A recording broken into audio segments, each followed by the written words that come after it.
Веселая семья Флинстонов оборудовала свое жилище на одной из лодок, но их уже догоняет команда G.I. Joe на катере, переделанном в танк. Если на одном месте с берега смотреть на продвижение этой водной колонны, то понадобится около 2 часов, чтобы увидеть все. 1 миллион человек каждый год наблюдает за этим шоу на берегу. Синие огоньки в темноте справа – это специальные светящиеся ожерелья, которые выдают гостям. Кто-то восхищается парадом с террас дорогих ресторанов, другие с причала своего дома, остальные с импровизированных зрительских трибун.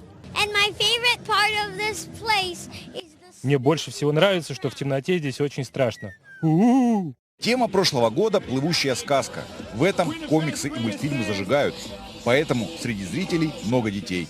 Это праздник для всей семьи. Многие в эти дни уже приехали во Флориду к родственникам на рождественские каникулы. Можно сделать общее семейное фото и вместе поужинать совсем не диетической едой.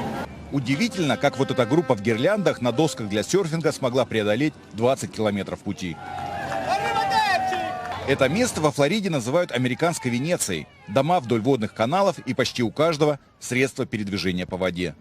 Некоторые даже на работу или в магазин плывут на лодке, потому что так удобней и быстрей. У велотаксиста Эрика в этот день много работы. Из-за парада все перекрыто, на автомобиле не проехать. И он возит зрителей объездными путями к воде.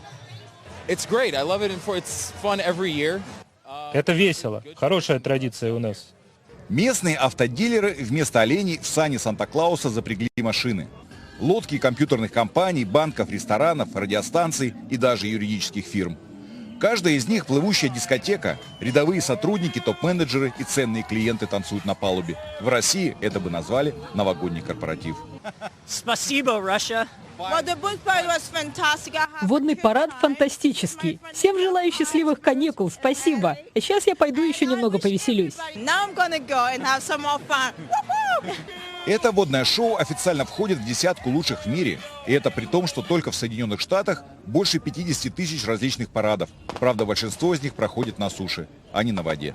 Стэн Грунский, Василий Горбунов. Специально для настоящего времени. Форт Лоудердейл.